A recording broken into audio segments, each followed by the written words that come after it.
አንድ እንጨት እየፈለጠ የሚኖር ምስኪን ሰው ነበር። ይህ ሰው ሁል ጊዜ ወደ ጫካ እየወጣ እንጨቶችን እየፈለጠ ይሸጥና ባገኘው ትንሽ ብር ሚስቱንና ልጆቹን ያኖራል። ስራው በጣም አድካሚ ከመሆኑም ባሻገር የሚያገኘውም ገቢ እንደዛው ደከም ያለ ነበር። አንድ ቀን ወደ ጫካ ወጥቶ እንደተለመደው እንጨት እየፈለጠ ሳለ በድንገት አንድ ነጭ ፂም ያለው የሚያስፈራ ፍጡር አጠገቡ ብቅ አለ። እባክህ ሁል ጊዜ ወደዚህ ጫካ እየመጣ እንጨት እየፈለጥክ አትረብሸን፣ ከዚህ ሂድ አለው። ምስኪኑም ሰው ባየው ነገር እየተደናገጠ እኔ እኮ እንጨት ፈልጬ ሚስቴንና ልጆቼን ነው የምመግበው፣ ከዚህ ሄጄ ሚስቴንና ልጆቼን በምን ልመግብ ነው አለው። ጂኒውም የምስኪኑን ሰው ንግግር ሲሰማ አዘነለትና እንዲህ አለው፣ እኔ አንድ ነገር እሰጥሃለሁ፣ ወደ ኋላህ ዙር አለው። ምስኪኑም ሰውዬ ጂኒው በነገረው መሰረት ወደ ኋላ ሲዞር አንድ ከፊሉ ነጭ ከፊሉ ደግሞ ወርቃማ ከለር ያለው በግን ተመለከተ። ጂኒውም ወደ በጉ እያሳየው ይሄ ዝም ብሎ በግ እንዳይመስልህ፣ ነጭ በሆነው በኩል ስታልበው ንጹህ ወተትን ታገኛለህ፣ በወርቃማው በኩል ደግሞ ስታልበው ንጹህ ማርን ታገኛለህ። ይህንን ይዘህ ሂድ፣ ከዚህ በኋላ ወደዚህ እንዳትመጣ፣ ዓይንህን ማየት አልፈልግም አለው። ሰውየውም በጉን ይዞ ወደ ቤቱ ተመለሰ። ለሚስቱም ሰጣትና የተከሰተውን ነገር ነገራት። ጂኒው በነገራቸው መሰረት በጉን ለመሞከር ፈለጉ። ሁለት ዕቃን ማዘጋጀችና ማለብ ጀመረች። በነጩ በኩል ስታልበው ንጹህ ወተትን፣ በወርቃማው በኩል ስታልበው ደግሞ ንጹህ ማርን አገኘች። ሁለቱም ባዩት ነገር ተደሰቱ። ምስኪኑም ሰውዬ ያንን ወተትና ማር ይዞ ወደ ገበያ ወጣ። ምንም ሳይቆይ ነበር ወዲያውኑ የሸጣቸው።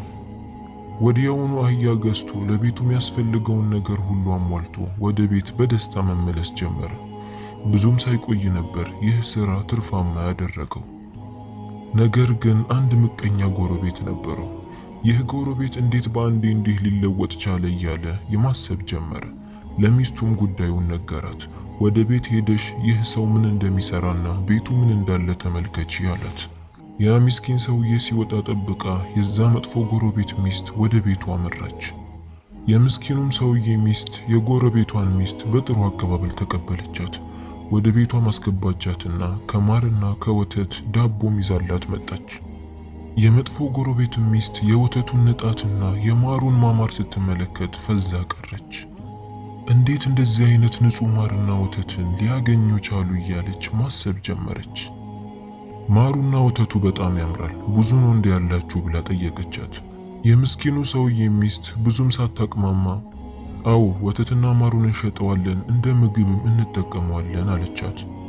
የመጥፎ ጎረቤት ሚስት አሃ ይሄ ስራ ነው ለካ እንደዚህ ትርፋማና ባለሀብት ያደረጋቸው ብላ አሰበች። ከዛም እንዲህ አለቻት፣ ልጄ ታሙብኛል፣ ከዚህ ማርና ወተት የተወሰነ ልትሰጪኝ ትችያለሽን ብላ ጠየቀቻት። ምስኪኗም ሴት ኧረ ችግር የለውም አመጣልሻለሁ እዚሁ ጠብቅኝ አለቻትና ወደ ጓዳዋ ገባች። ያቺ መጥፎ ሴትም እሷ ሳታውቅ ከኋላ ትከተላት ጀመር። ወደ አንድ ክፍልም ገብታ አንድ ለየት ያለ በግን ስታልበው ተመለከተች። ያ በግ በአንድ ከፊል በኩሉ ነጭ ሲሆን በአንድ ከፊሉ ደግሞ ወርቃማ ነበር። ከዛም ያቺ ምስኪን ሴት የሰጠቻትን ወተትና ማር ይዛ ወደ ቤቷ ተመለሰች። ለባሏም ያየችውን ነገር ወዲያውኑ ነገረችው። ያ መጥፎ ጎረቤትም አንድ ነጭ በግን ፈለገና በዛው ቀለም ቀባው። ከዛም በማታ ማንም ሳያየው ወደዛ ቤት ገባና የነሱን በግ ወስዶ ቀለም የቀባውን በግ እዛው አስቀምጦት ያን ተአምረኛ በግ ወደ ቤቱ ይዞት ሄደ። በቀጣዩ ቀንም ያቺ ምስኪን ሴት በጉን ማለብ ጀመረች። ነገር ግን የሚሰጣት ወተት ብቻ ነበር፣ እሱም ትንሽዬ ወተት ነበር። በጉዳዩም በጣም ግራ ተጋባች። ለባሏም ሄዳ ጉዳዩን ነገረችው። ምስኪኑ ሰውዬም ያንን በግ ሲመለከት በጣም ጮኸ፣ ይህ የኛ በግ አይደለም፣ በጋችን ተቀይሯል፣ እስቲ ንገሪኝ ወደ ቤት የመጣ ሰው አለ እንዴ ብሎ ጠየቃት። ሚስትየውም ትላንትና የጎረቤታችን ሚስት መታ ነበር ብላ ያጋጠማትን ነገር ሁሉ ነገረችው። ምስኪኑ ሰውዬም ይህንን ሲሰማ በጣም ተናደደ። ጎረቤታችን በጣም ስቁንቁን ሰው ነው፣ ወደ ዳኛው ጋር ሄጄ እከሰዋለሁ አለ። ከዛም ቀጥታ ወደ ዳኛው ጋር ሄደና ጎረቤቱ የሱን በግ ሰርቆ በሌላ በግ እንደቀየረበት ለዳኛው ነገረው። ዳኛውም ይህንን ሲሰማ ጎረቤቱ እንዲጠራ አደረገ። ጎረቤቱም ዳኛው ጋር መጣ። ስለ ጉዳዩም ዳኛው ሲጠይቀው ወዲያውኑ እንዲህ አለ፣ ዳኛ ሆይ ይህ ጎረቤቴ እብድ ሆኗል፣ እስቲ ንገሩኝ፣ በአንድ በኩል ማርን የሚሰጥ በአንድ በኩል ደግሞ ወተትን ስለሚሰጥ በግ ሰምታችሁ ታውቃላችሁ ሆነ ብሎ ዳኛውን ጠየቀው። ዳኛውም ይህንን ሲሰማ በጣም ተናደደ። ወደ ምስኪኑ ጎረቤትም ዞረና እንዲህ አለው፣ ይህ እኮ የሥራ ቦታ እንጂ የቀልድ ቦታ አይደለም፣ እንዴት ታሾፍብኛለህ ብሎ ከፍርድ ቤቱ እንዲወጣ አደረገ። ያ ምስኪን ሰውዬም ሐቁን ማስመለስ ስላልቻለ በጣም አዘነ። ከዛም ህይወቱ መጀመሪያ ከነበረበትም እየባሰ መጣ። ምንም አማራጭ ስላጣ የድሮ ስራውን ለመስራት ወስኖ መጥረቢያውን ይዞ ወደዛ ጫካ አመራ። እየፈራም ቢሆን በያዘው መጥረቢያ እንጨትን መፍለጥ ጀመረ። ነገር ግን ብዙም ሳይቆይ ነበር ያ ጂኒ እንደገና ብቅ ያለው። ፊቱ ላይ የቁጣ ምልክት ይታይበታል። ወደዚህ ተመልሰ እንዳትመጣ አላልኩህምን? እንዴት ብትደፍር ነው ደግመህ የመጣኸው አለው። ምስኪኑም ሰውዬ እያዘነ እንዲህ አለ፣ ያኔ የሰጣችሁኝ በግ ጎረቤቴ ቀይሮ ወሰደብኝ። እሱን ለማስመለስ ብዙ ሞከርኩኝ፣ ነገር ግን አልቻልኩም። ድህነቱና ችግሩ ሲበረታብኝ የሚስቴንና የልጆቼን ለቅሶ ማየት ስላቃተኝ እንደገና የድሮ ስራዬን ለመስራት ነው ወደዚህ የመጣሁት አለው። ጂኒውም የዛ ምስኪን ሰውዬ መምጣት ቢያናደው በጉዳዩ ስላዘነለት አንድ ተአምረኛ ሳህንን አውጥቶ ሰጠው። በዚህ ሳህን ውስጥ ትንንሽ ጠጠሮችን ስትጨምር ወደ ብር ይቀየርልሃል። በዚህ ጊዜ ይህንን ሳህን በጥንቃቄ ለመጠበቅ ሞክር፣ እንዳታበላሸው እባክህ፣ ድጋሚ እንዳትመጣ ብሎ ላከው። ሰውየውም ጂኒውን አመስግኖ የተሰጠውን ሳህን ይዞ በደስታ ወደ ቤቱ ተመለሰ። በነገረው መሰረት ውስጡ ላይ ጠጠሮችን ሲጨምር ወዲያውኑ ወደ ብር ተቀየረ። በደስታ እሱና ሚስቱ መጮህ ጀመሩ። ድንጋዩን ያ ሳህን ውስጥ ሲጨምረው የሚወጣው ከብር የበለጠ የሚያወጣን የከበረ ድንጋይ ነበር። ለሚስቱም እንዲህ አላት፣ ወደ ጎረቤታችን ጋር ሂጂና ብር ማስቀመጫን ይዘሽ ነይ። የቀየርናቸውን የከበሩ ድንጋይ ወደ ከተማ ወጥቼ እሸጣቸዋለሁ፣ የተሻሉ ነገራቶችንም ገዝቼ እመጣለሁ አላት። ከዛም ሚስትየው በተነገራት መሰረት ወደ ጎረቤቷ ጋር ሄዳ የብር ማስቀመጫ ሳጥንን ጠየቀቻት። ያቺ መጥፎ ጎረቤትም ጉዳዩ ያጠራጠራት አውጥታ ሰጠቻት። ከዛ ያ ምስኪን ሰውዬ ያንን የከበሩ ድንጋዮች ይዞ ወደ ከተማ ወጣ። በብዙ ወርቆችና ብሮችም ሸጠው። ባገኘውም ብር ለሚስቱና ለልጆቹ ጥሩ ልብስንና ጥሩ ምግብን ይዞላቸው ተመለሰ። በዚህም ልጆቹና ሚስቱ በጣም ተደሰቱ። ያ መጥፎ ጎረቤትም ያ ምስኪን ሰውዬ በአንዴ ሀብታም ሆኖ ሲመለከተው እንዴት እንደዚህ ሀብታም ሊሆን ቻለ? ትላንትና ከኛ የተረፈውን ምግብ ሲጠይቅ አልነበረምን? እንዴት እንዲህ ሊሆን ቻለ? ከሱ የሰረቅኩት በግ በጣም ሀብታም አድርጎኛል። ነገር ግን ጎረቤቴ ያገኘውን ነገር ሁሉ ማግኘት አለብኝ። ይህንን ሚስጥርማ ማወቅ አለብኝ አለ። በቀጣዩ ቀንም ያ ምስኪን ሰውዬ ከጎረቤታችን የተበደርነውን የብር ሳጥን አመስግነሽ መልሽላቸው አላት። ከዛም ሚስትየው ባሏ በነገራት መሰረት ከጎረቤቷ የወሰደችውን ሳጥን ለመመለስ ሄደች። ነገር ግን በውስጡ የቀረ ትንሽዬ የተቀየረ የከበረ ድንጋይ ነበር። ይህንን ሁለቱም አላስተዋሉም ነበር። ያቺ መጥፎ ጎረቤትን ያንን ሳጥን ከተቀበለች በኋላ ምን ሊያደርጉን የተቀበሉኝ ብላ ውስጡን መበርበር ጀመረች። ውስጡንም ከፍታ እየተመለከተችው ሳለ በድንገት አንድ የከበረ ድንጋይን ተመለከተች። እኒህን ሰዎች በአንዴ ሀብታም ያደረጋቸው እነዚህ የከበሩ ድንጋዮች ናቸው ማለት ነው። ከየት እንደሚያመጡትማ ማወቅ አለብኝ አለችና ሄዳ ለባሏ ነገረችው።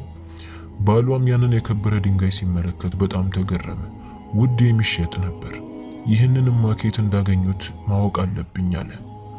ብዙ ካሰበም በኋላ እንደገና ወደ እነሱ ቤት ሄዶ ያንን የከበረ ድንጋይ የሚያስቀምጡበትን ዕቃ ለመዝረፍ ማሰብ ጀመረ። ማታ ላይም ሁሉም በተኛበት ቀስ ብሎ ወደ ጎረቤቱ ቤት ገባ። በቤት ውስጥም ብዙ ከደከመና ከለፋ በኋላ አንድ የከበሩ ድንጋዮች የተቀመጠበትን ሳህን አገኘ። ወዲያውኑ ከቤቱ አንድ ሳህንን አመጣና በእነሱ ቦታ አስቀምጦላቸው ያንን አስማተኛ ሳህን ይዞ ወደ ቤቱ ተመለሰ።